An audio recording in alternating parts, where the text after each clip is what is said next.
see if we can get this going. I know there's people still joining us. I see them hopping on right now. Okay. So welcome everybody. My name is Cathy. So I guess we will see if we can get this going. I know there's people still joining. Hang on a minute. Hopping on right now. So let me shut that off. Welcome everybody. My name is Cathy. Hang on a minute. We're gonna just make sure we're not double recording. So my name is Cathy Dionne. I'm the Executive Director for the Autism Society of Maine. And I've been doing Coffee with Cathy now for a couple of months. And having a guest has been really beneficial. So Christy, if you want to go ahead and introduce yourself to everybody, that would be great. Okay, thank you. My name is Kristie Brown Lofland, and I have probably been in the field of autism for, I hate to even admit how many years, but 45 plus. My background is in speech pathology and audiology, but I've spent the majority of my career as an autism consultant. And I've worked in public school settings, I've worked in medical clinics, and I've worked in the university setting. I have retired twice, so I just do some private consulting in the area. Great. I live in Indiana. I think one of the nice things about what we've learned through this whole COVID-19 process is, you know, we can still convey our message and get things done, even though we're doing it in a different way. It's almost opened up a new area for us. I know our society was not doing any of this, so we had to learn quickly and get on board. And I'm so happy that I've had people like yourself, like Jim Ball. I have Carrie Magro coming on next in June. He's going to be doing a segment with us. It's nice to be able to tailor some things for families who are looking for different areas of how can I help my child. So today's segment was really going to talk about pictures and how schedules can really help families. And I think you might dive into social stories a little bit. I couldn't remember if we talked a little bit about that too. So I think the first thing is, I just want parents to understand the importance of what a picture schedule can do for their child, because some of them, a majority of them don't use that. And I do think that it's so helpful. So why don't you go ahead, Christy, and take it away with that. All right. Well, thank you so much for inviting me back. It's always a pleasure to be with your organization. So today I'm going to talk about visual supports and try to show you some examples, give you some resources, that kind of thing. Because visual supports are not just good for our kids, they're good for all kids.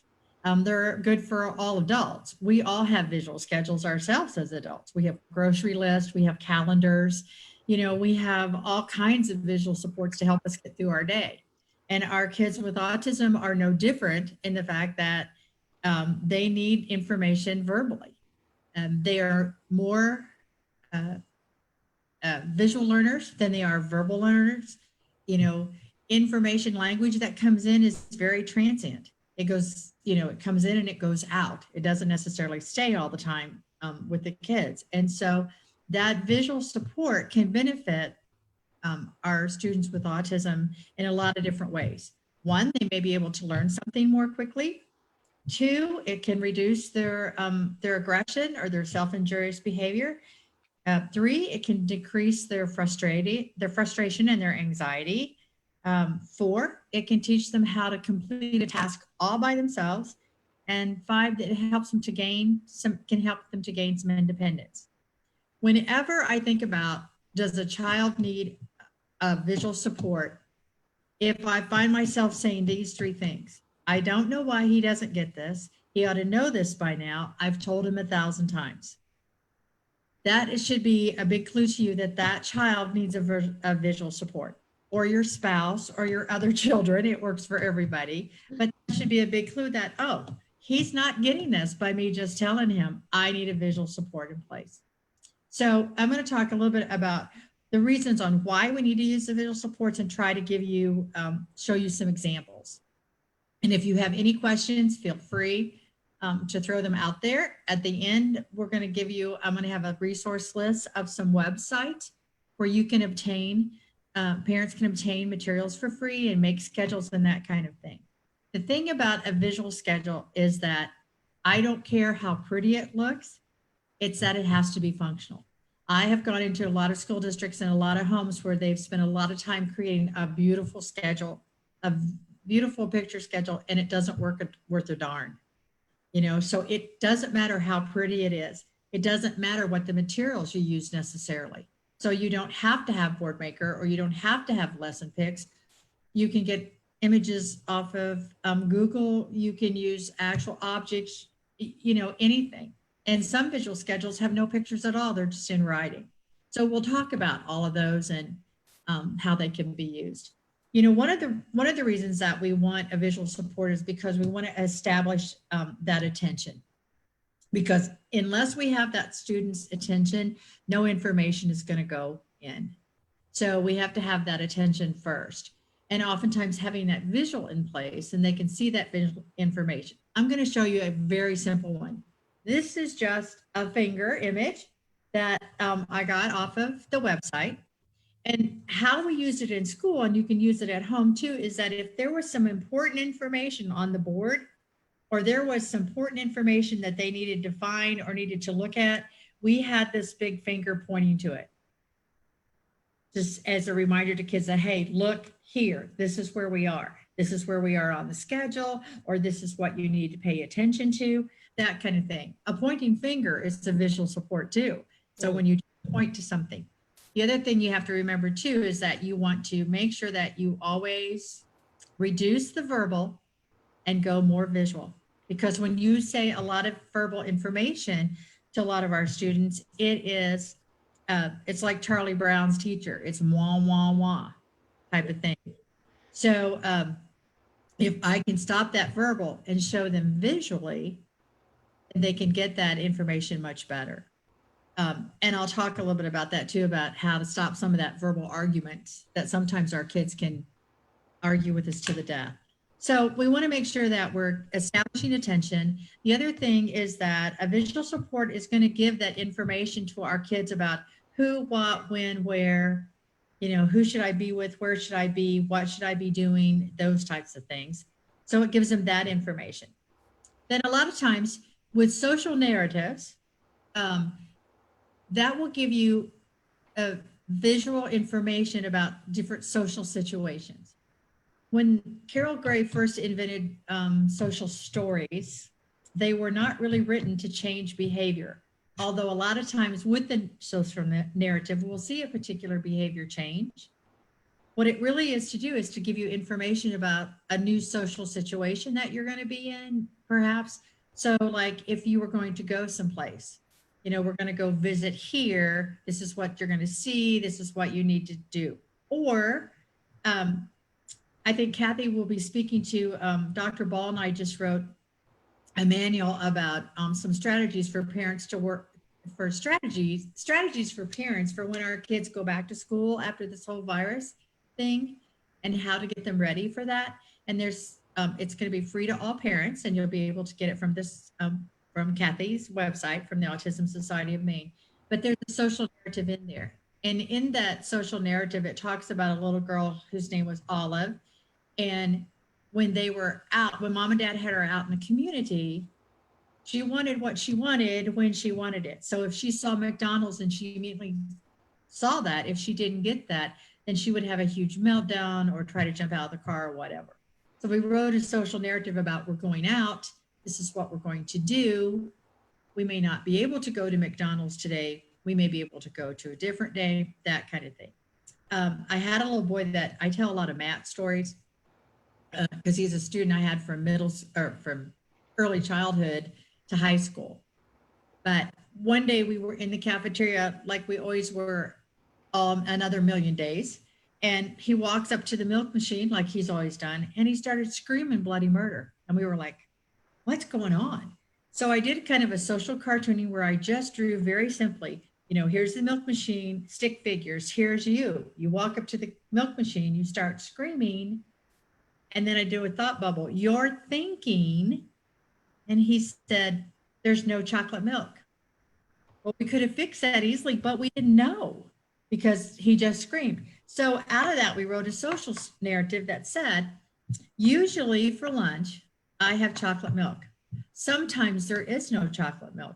When there's no chocolate milk, it makes me upset. It's okay to be upset, but it's not okay to scream.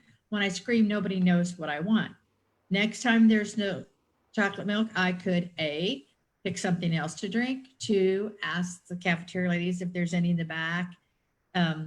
3, maybe somebody will trade with me. This will make my friends and teachers happy.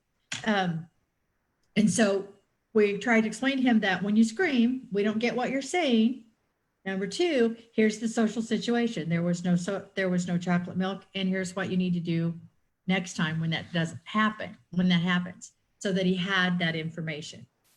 So you can use social narratives in a lot of different ways, but it's about giving kids information about a new situation, or maybe it's an old situation, but you need to give them that information. And it may be that I have to read that several times, or maybe I have to read it every time before if it's a story about going out in public, maybe I have to read that every time before we go out, that kind of thing. But social narratives are a great way to give information. Another thing about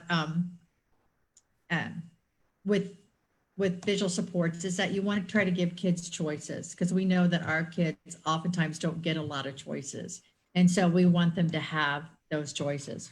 So I'm going to show you some examples of, this is just a morning schedule that I made really quickly this morning. And I used Lesson PECS, and I'm going to give a commercial for Lesson PECS, which I get no benefit from, except I think that Lesson PECS is awesome. It's online. I think it costs $36 a year, and you can make all kinds of visual stuff in a heartbeat. You pick out the pictures, you pick out how you want it made, and it prints it off for you, and it's so quick and so easy. But for example, this is a morning schedule. So we're saying these are the things that you need to do in the morning. Now, typically I would have this Velcroed, but see, we start off with wake up, and then if the next thing is breakfast, then I'm going to move breakfast over here, that kind of thing. But I may be able to have a choice to say, how do you want your morning to look like? Do you want to get dressed first? Do you want to have breakfast first?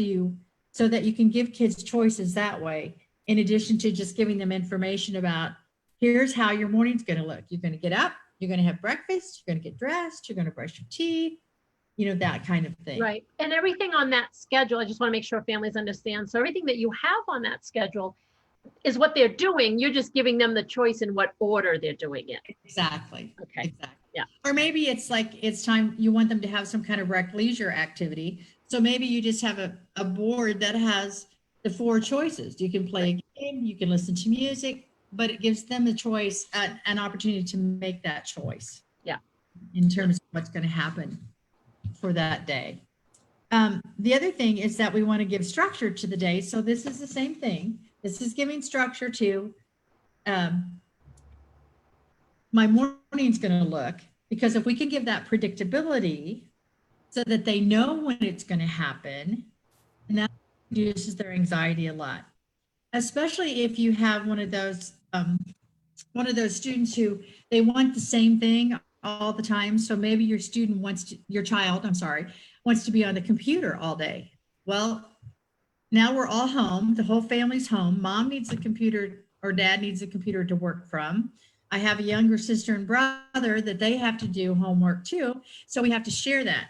So, and they may ask you all the time, computer, computer, computer, computer. And you can say, look, in your schedule, you have computer here and you have computer here.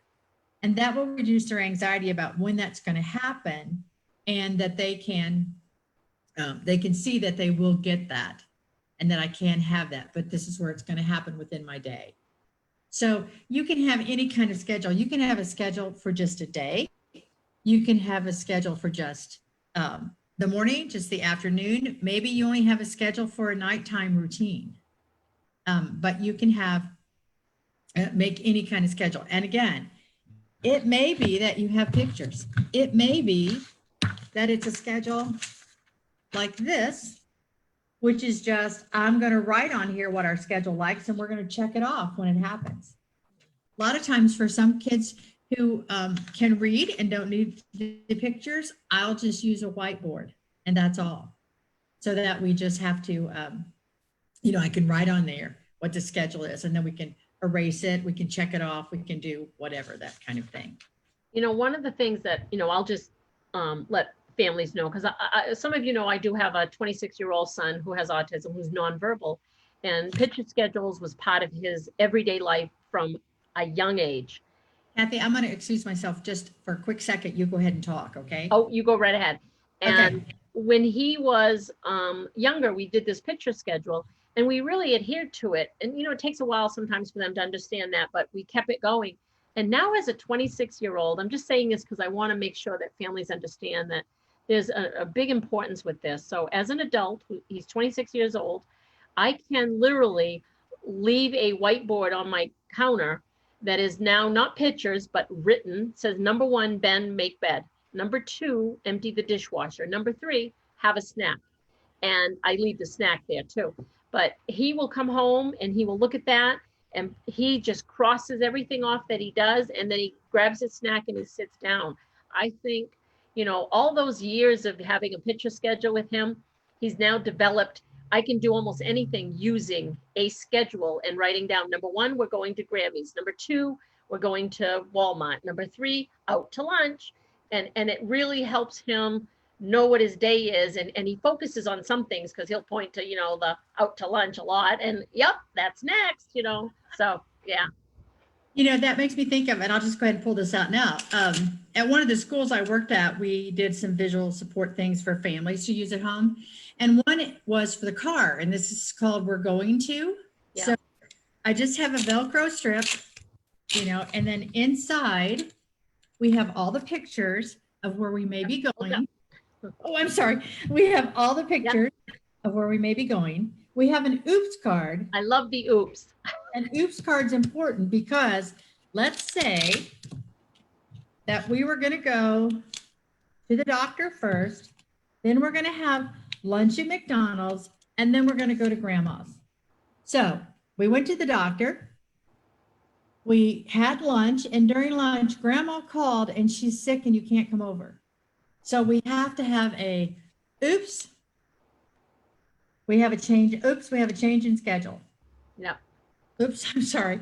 And really, this is all that it takes, is that as long as you have some kind of visual representation for oops, sorry, the schedule's changing and I didn't know it.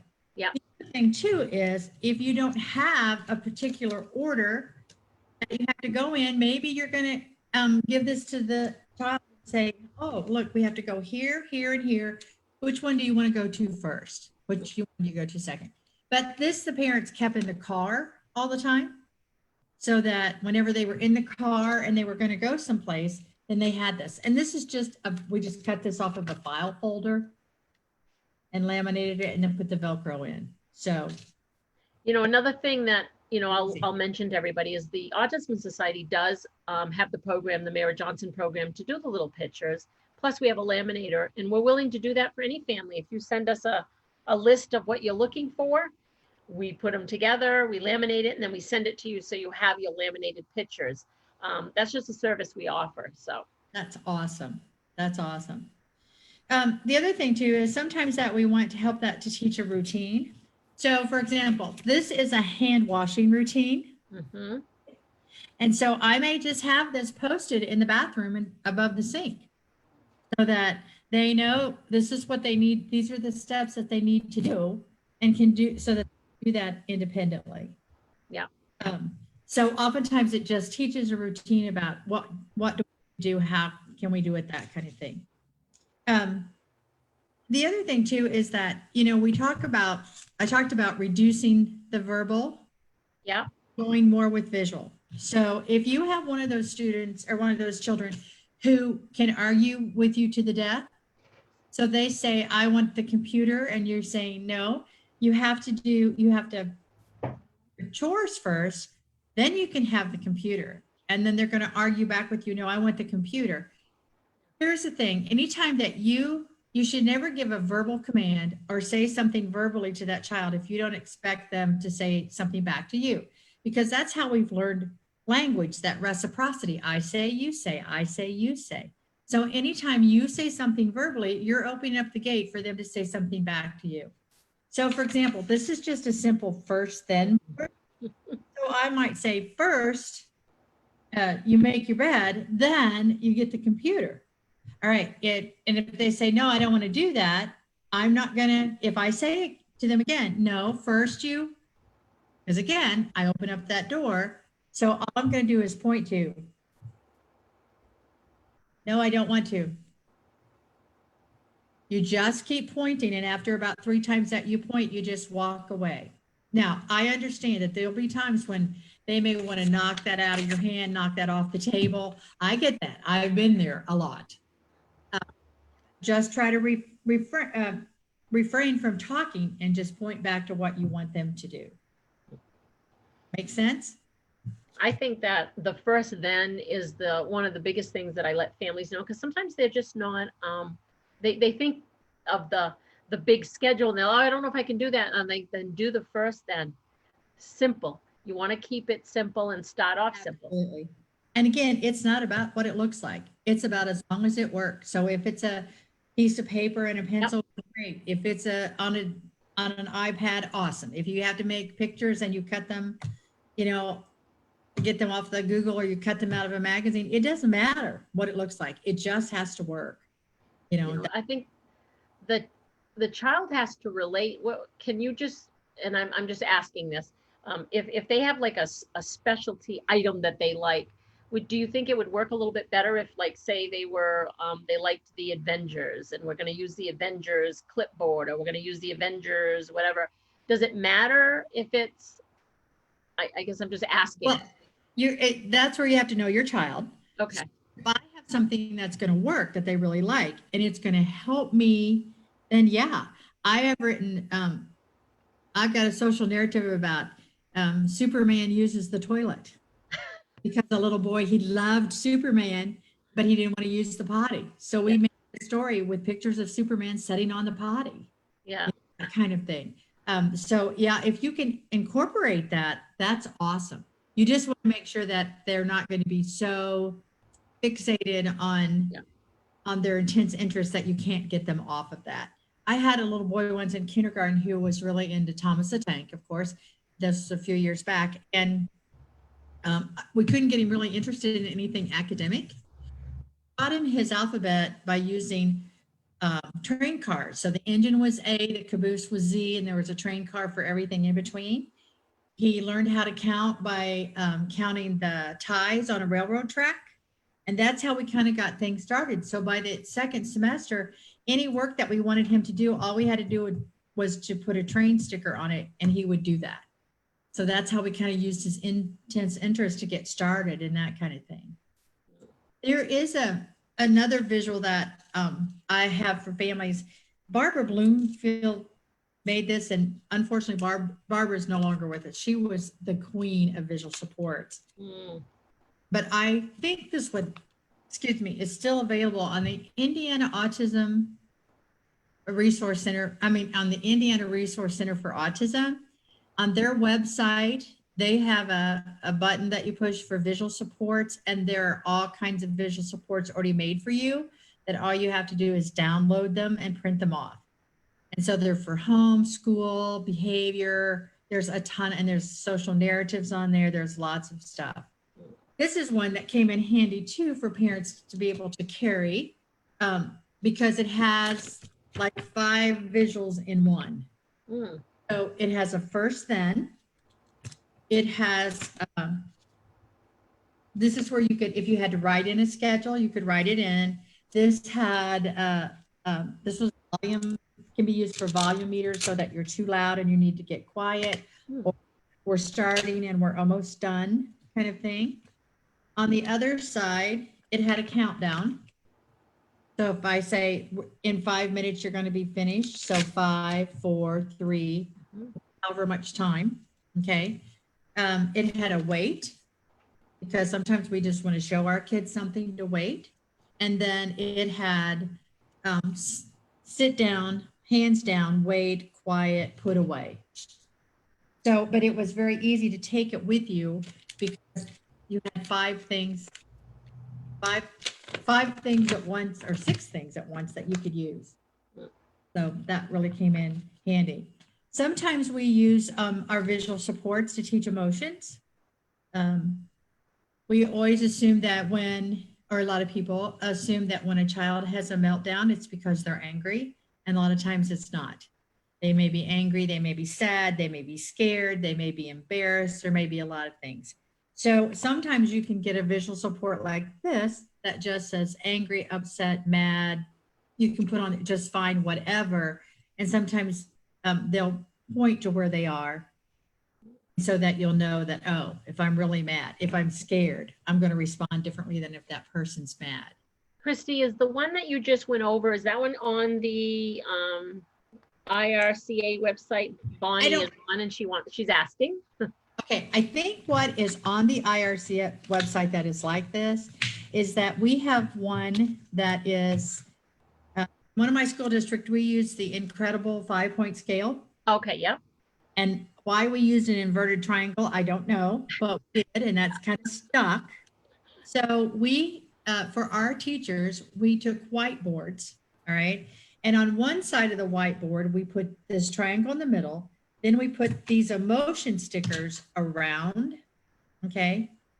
And we had taught the kids that this is, I'm fine, I'm calm. This is, I'm okay, but I'm getting a little edgy. One indicated that they needed to pick a coping strategy so that they could tell us, if we could say, how are you feeling? We could hand them that board. They could point to what level they were on. Because if they're on a 5, we're in big trouble. Yeah. They could also point to what emotion they were feeling. It also had a card on there that you could put on the whiteboard that said, I need 5 minutes to think. Please don't talk to me. And then on the back, it was a whiteboard. And so it's amazing sometimes if you have a student who is able to write, that I can just write why, hand them the board. Well, usually I held on to the corner of the board because sometimes if I just handed them the board and they were mad, it became like a boomerang. But you could give them a marker and you'd be surprised what they would write out that they couldn't talk, because when they're emotionally upset and having a meltdown, I can't produce the language I need for you. Now, that I do know is on the Indiana Resource Center for Autism website. So you can get all those pieces to make a board very easily. Here's another card that parents could carry around. And I believe this one's on the IRC website too. This just says, please stop what you're doing and make a better choice. So this one really helps, again, is that I'm not verbally nagging you, or I might be out in public somewhere, or I might be in church or wherever, and I need to let you know that you need to make a better choice without, drawing a lot of attention to it, that kind of thing.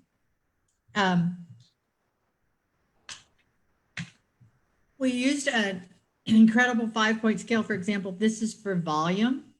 So at school and at home, to let you know that, this is your whispering, I can hardly hear you. You're too quiet, you're just right, you're too loud, and you're way too loud. Or on, when we use this one, we would say this is no talking. This is whispering, like in the library. This is natural conversation. This is your outside voice, like when you're outside on the playground. And this is when you only scream for an emergency. And we had practiced those with the kids. The interesting thing is that what we found is that when we use this with an entire classroom or a group of kids, if I said, boys and girls, you need to quiet down, you're way too loud. Well, one child would absolutely stop talking.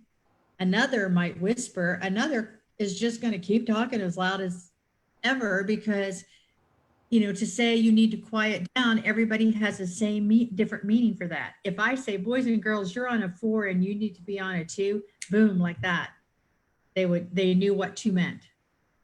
So there's a lot of ways you can use this incredible 5-point scale, but volume is one of them. And it can look like this, or it can look like the triangle. It doesn't matter, but it really gives them good information very quickly. Does it matter, what pictures you connect with that? Because I noticed you're using like emojis. This, this one happens to be emojis. Yeah. Another one I have is Mayor Johnson pictures. Okay. No, this is just to show you some different, Okay. just to give you some different ideas. And the other thing too is that you're going to use the visual supports levels of what your child understands. I always say presumed competency. Always think that, go higher. It's easier to go high. It's easier to go from high to low than go from low to high sometimes. So, but you need to use the pictures that your child will understand. So maybe emojis or lesson pics or Mayor Johnson doesn't work for them. They may need a real picture. So you may have to take real pictures, or they may need an object schedule. So I may have a schedule that has breakfast. So I may have a little box that has some cereal in it to indicate breakfast, or I may have the package, piece of the cereal package. And then when it's shower time, I might have a bar of soap. So I may have to use objects rather than pictures if that's not where my child's level of understanding is. Sense?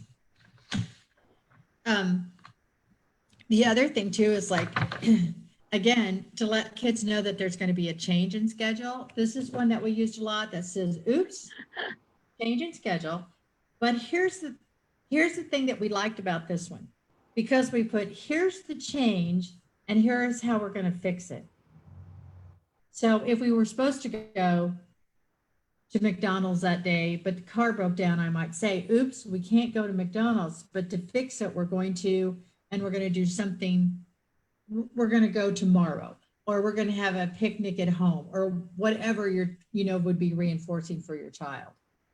But again, it's just to say, dang, things changed. I'm sorry. Can't help it. That to me is an important lesson, because we have a lot of families who say, once I do the schedule, he's so bound by that schedule. And that's where you got to remember life changes. Things happen. And yeah.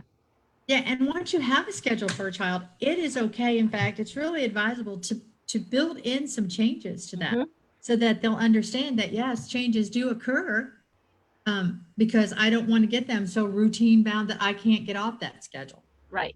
Or that I can't drive a different direction to McDonald's. I'm not going to go the same way every time. Or I might write a social narrative about, when we go to McDonald's, sometimes I go down Main Street.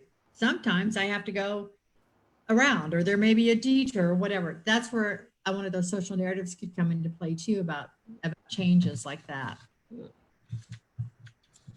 And then of course, we know that visual support also can help you manage time, because a visual support can be a time timer, an egg timer. It could just be writing down on a piece of paper. You could have 5 little sticky notes on there, and after every 5 minutes or 1 minute, I can take that sticky note off so that you can see. Especially, I think, when our children are really into something like being on the computer or playing with a particular video game or whatever. And if we have time limits, but that we let them know, in 5 minutes, your time is going to be up. In 4 minutes, your time is going to be up. So that we don't just say, oh, time's up, close the computer, because then we know that's going to be a big meltdown thing. So to be able to manage time for them, and then communicating rules about what are the rules for certain things. In order to do this activity, you have to do first, second, third, fourth, that kind of thing. This is one that's just where I want them to put their hands. So all you see is a piece of paper with 2 hands. So if I want their hands on the table, that might be the table, and they have a visual representation of where to put their hands. When I lived in Indianapolis, I went to a gym there, and I knew that so many of our kids, especially when they got in middle school, did not like gym, and it was hard for them to participate. So to get that physical exercise. So we developed a class at that gym for kids with autism. And so I trained the trainers in autism, and then they set up the training piece, and I set up all the visual supports. So, or if we had tried to run these kids through like an exercise class, or how to use the machines, that kind of thing, they were a mess. They were everywhere. They couldn't stay in a line without running into each other to try to even exercise.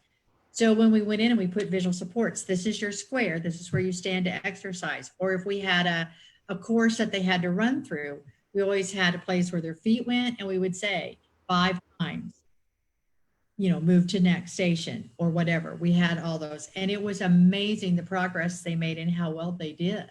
Mm.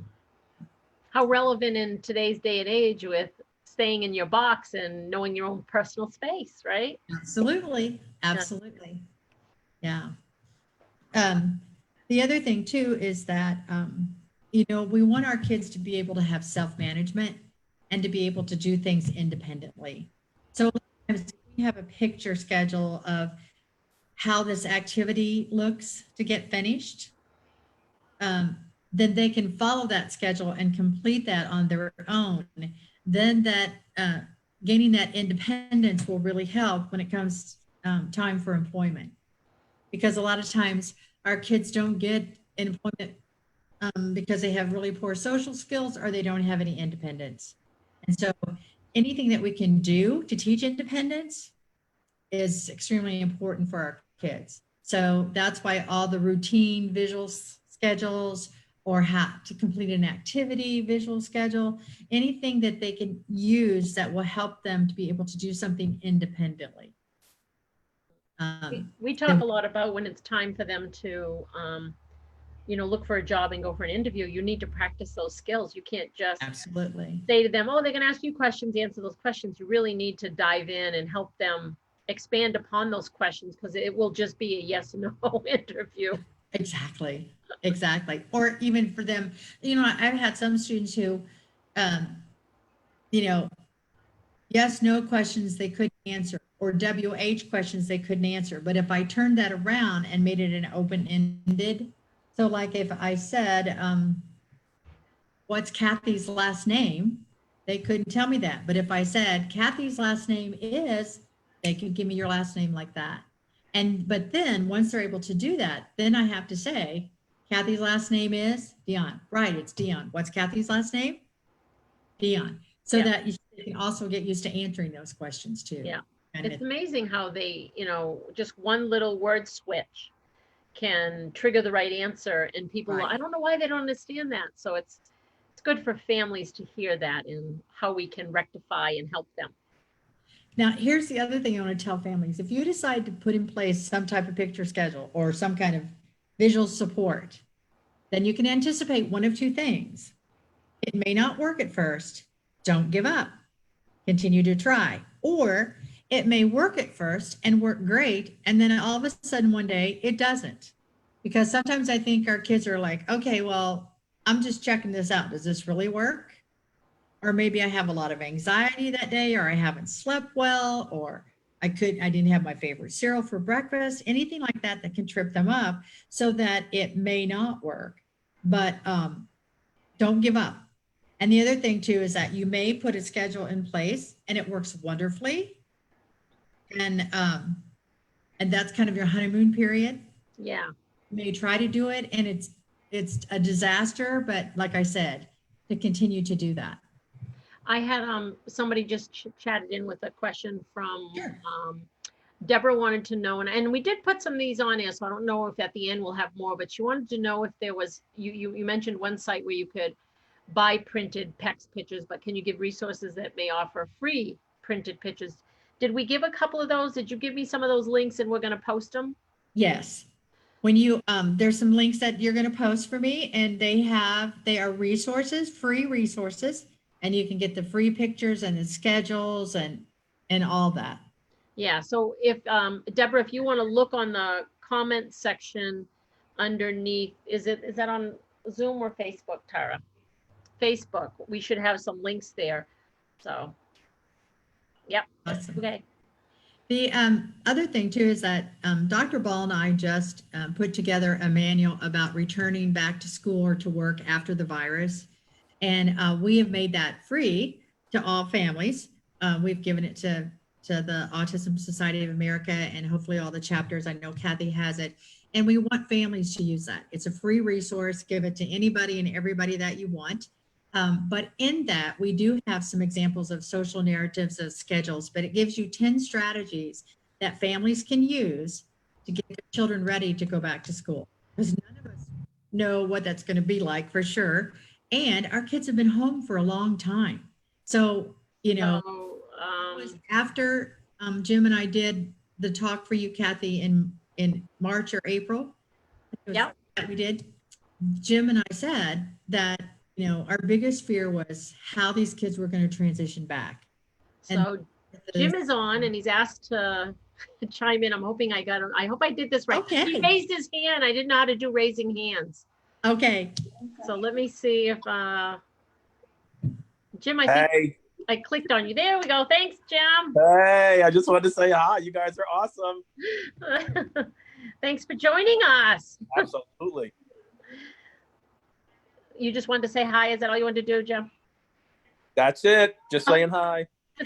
Well, you're free to join. I told Christy I'd heckle her, but I won't. While you're both on, though, I do have to, again, say it again. Thank you so much for putting that together. I think families are going to find it so very useful, and knowing that it's free and that it's gone all over the place. And we are going to do our best to, ship that out to as many as we can. Like I said, I'm going to be meeting with the Department of Education. I'm hoping that we can share it with them and they can find the value in it to share it with schools. That is just so great. Thank you, Cathy, for that. So thank you, guys. We appreciate you sharing it because, that's why we wrote it, to help families. So. Okay, so back Is he still there? I gotta get myself off here. So do we have any other questions, Cathy, that I could answer? Hang on a minute. I gotta fix my, I got double E happening here. Okay. Because I'm putting links in there.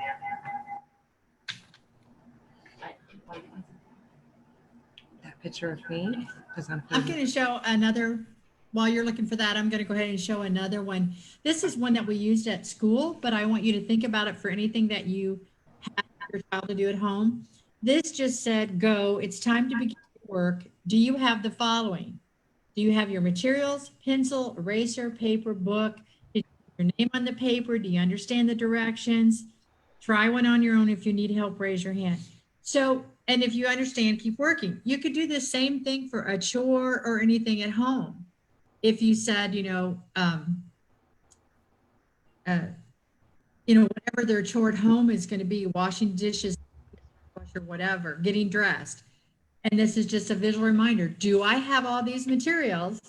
And this is how I want to go through my little checklist of how to do that activity.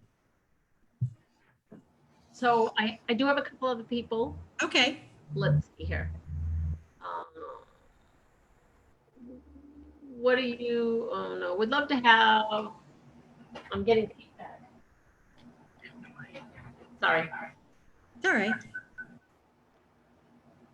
Is it on your end? No. I'm just trying to figure out where the feedback's coming from. Okay. Sorry, guys. All right, so one of them, yeah, I'm still getting feedback here. Headset pins, how do I obtain a copy? Oof. Yeah, something went wrong. Something's gonna be shut off. I don't know what it is, Tara. I know. I got no. While you're doing that, are you getting feedback from me or just you? I think it's me. Okay, I was just going to give an example of a father one time that I was talking with, and he was talking about that he could not get his son to do any chores. So he said, all I want him to do is take the trash out, to the curb. And he said, he doesn't do it, or he doesn't do it right or whatever. And I said, make him a visual schedule. When you take the trash out, you empty the waste baskets, you put it in the yellow trash bin, you open the garage door, you roll it out to the curb, you come back in, you close the door, so that he knows all the steps to be able to do that. And he said, later, he said, I tried that. It was amazing how it worked. He said, I've told him 1,000 times how to do it.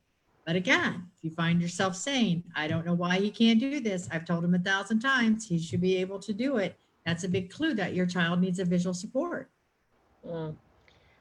People are asking about the manual. I know the manual is we're posting it right now. So there's going to be a link to our website where we posted it there. Okay. So everybody that's on, know that the manual is going to be coming up in the comment section on Facebook.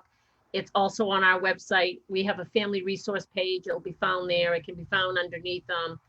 Anytime you see the webinar that said Dr. Jim Ball, we posted it next to his name. We'll post it next to your name, Christy, when this one's done. Okay. So it'll be, because you did it with Jim, and I thank you so much for both of you putting that together. I think it is so useful for so many families. Let me just say too, I think that we need to share resources from everywhere. So the Indiana Resource Center for Autism has just put out a schedule, parent Zoom meetings that they're having on various topics. So if you go to their website, then you'll be able to find that, and one of your parents can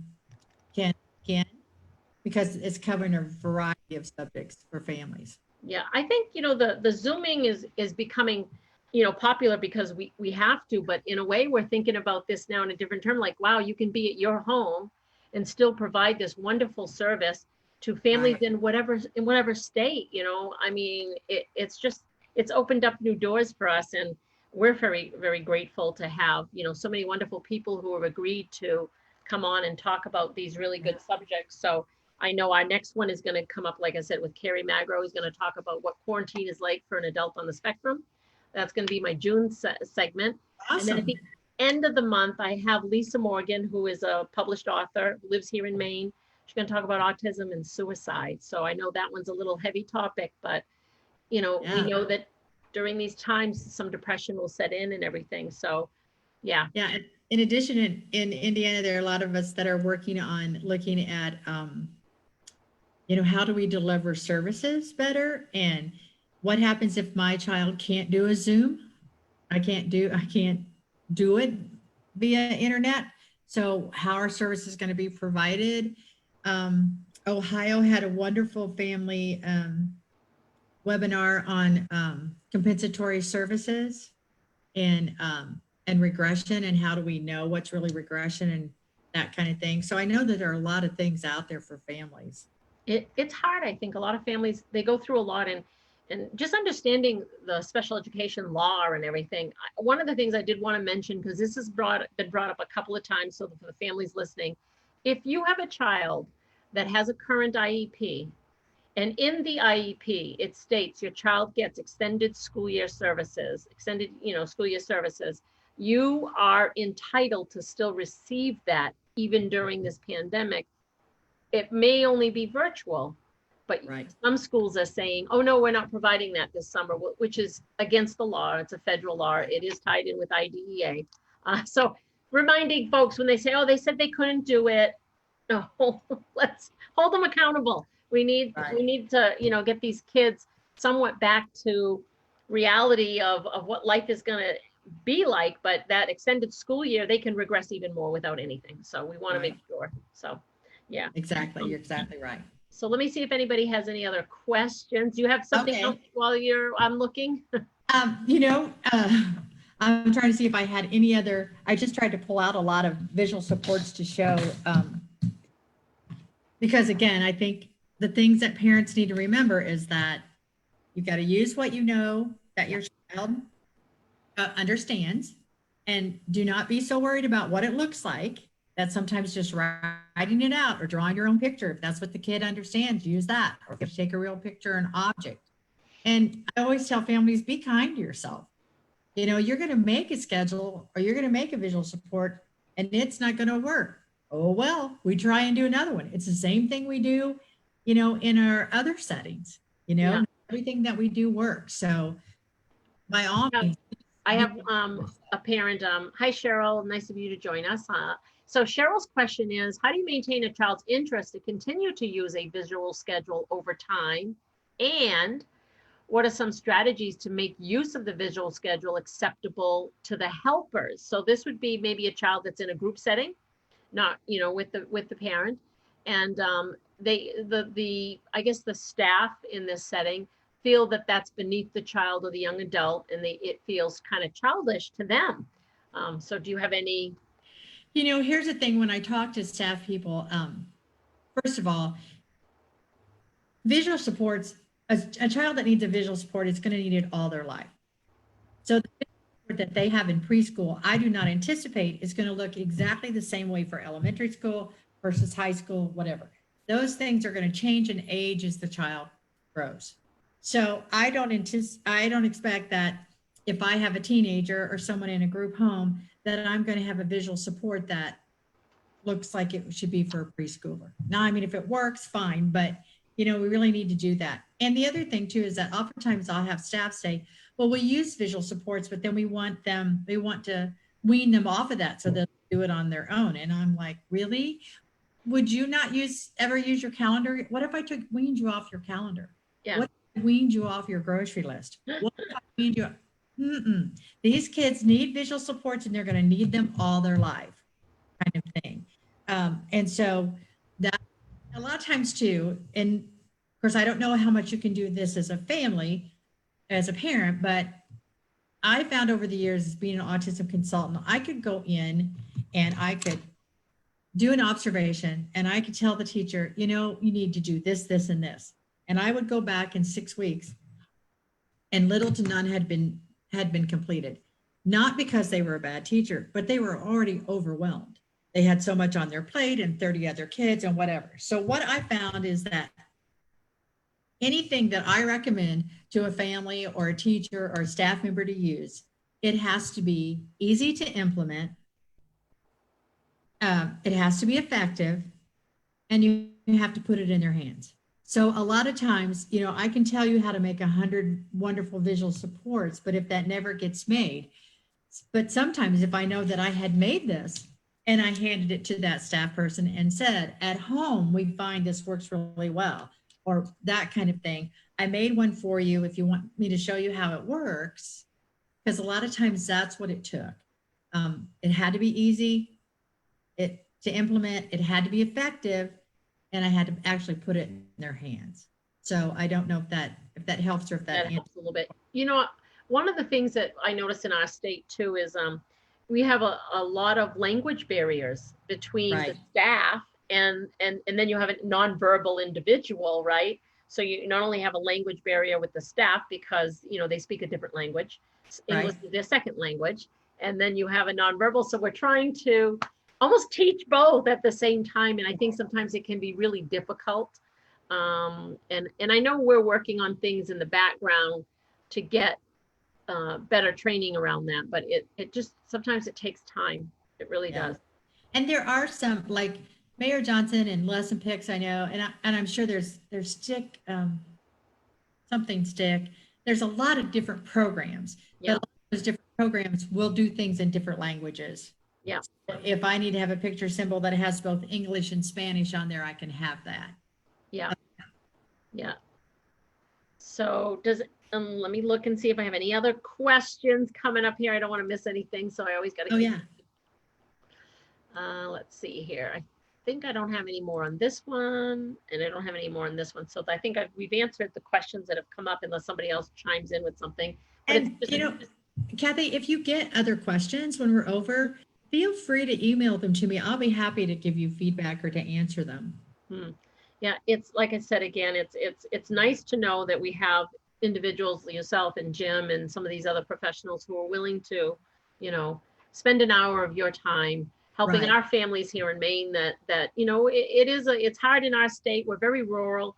Some of the counties that don't have a lot of services, so we're relying on families. Really are alone. They don't have. Some of them travel 2 hours just to go to a service, and now you don't have any service. So now they're really isolated. So it's good for us to be able to put out some of these webinars to help them out and, answer some of their questions. And I'll just speak from the speech pathology end. I don't know if any of the speech pathologists in Maine are doing any kind of teletherapy. A little.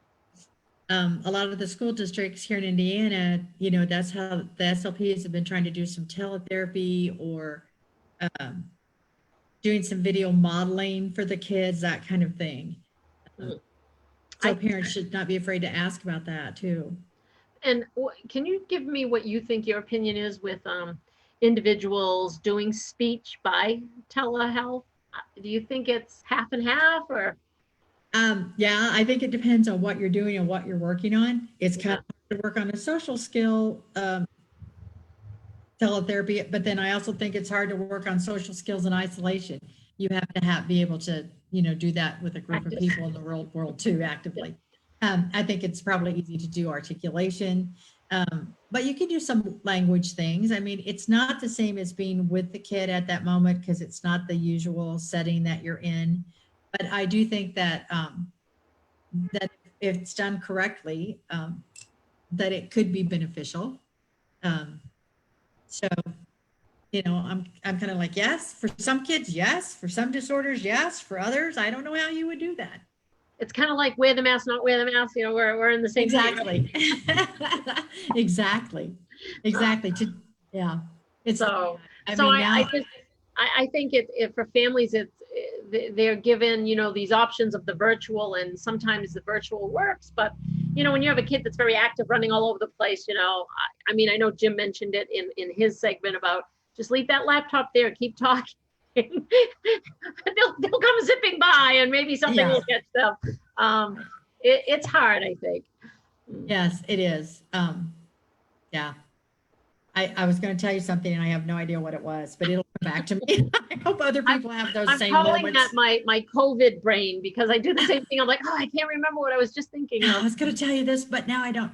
I did have a couple for some higher functioning students. I know I was going to say that about nonverbal. Let me go back to that first. Okay. Even though your child is nonverbal or that you're like, oh no, my kid would never pay attention to that, you would be surprised. We had a young man who, and again, I had him through my career from middle school to graduation. And he screamed a lot and he had the most ear-piercing scream. And we found that the more you tried to talk to him or give him direction, the more he screamed. But we also knew that he could read. So we used a whiteboard and we would write down what we wanted him to do. And when we did that, he could follow that and he no longer screamed. And he didn't have a lot of the behaviors that we were seeing. So even though you think, okay, my child's lower functioning, they're nonverbal, I don't think I can get them to look at that, try it. And again, your visual schedule may be just first then, or your visual schedule may be one picture that says, bath, that's it. So try that. Then with some of our higher functioning kids, because we didn't want them to necessarily lose all social connection or that kind of thing, we tried to do things like, if I had a battleship game and you had a battleship game, we could Zoom and play that game together. You had a deck of cards and I had a deck of cards, we could Zoom and we could still play war or, whatever, to try to keep the kids engaged with somebody else. And then to also use whoever you have, mom and dad, grandma, grandpa, anybody, if they can FaceTime, Skype, Zoom, whatever, to try to keep up that social interaction. Yeah, all good advice. I think that families just need to use a variety of things and try different things and not to give up. I know I've tried something, didn't work, held off on it, brought it back later, and then right. Your child will mature and will get older. So right. With that comes, the possibility of bringing things back that you thought they never would be able to do. It's like, right. Oh, now look. So, yeah. In one district that I worked with, whenever we had a kid that transitioned from one building to another, from one grade to another, we kind of had this transition notebook. It was kind of a one sheet about them, but we included in that was a folder that had every visual support they had ever used in their entire school career, no matter where they were, because exactly like you said, maybe I didn't need to use this strip this year, but you might need to use it at the beginning of your school year because it's something that he's familiar with. So, always keep things and bring them back and try again. I agree with you. 100%. Well, Christy, we are at our end and I can't thank you enough. It's great. I think everybody's gained a lot more knowledge. And again, this is recorded and it'll go on our YouTube page and of course, Facebook Live, that lives forever. So. Okay. Well, thank you again for inviting me. It was such a pleasure. Oh, thank you so very much. And for the handbook again. And if I can help you or your family, please let me know. Okay. Thanks a lot, Christy. All right. You're welcome. Bye.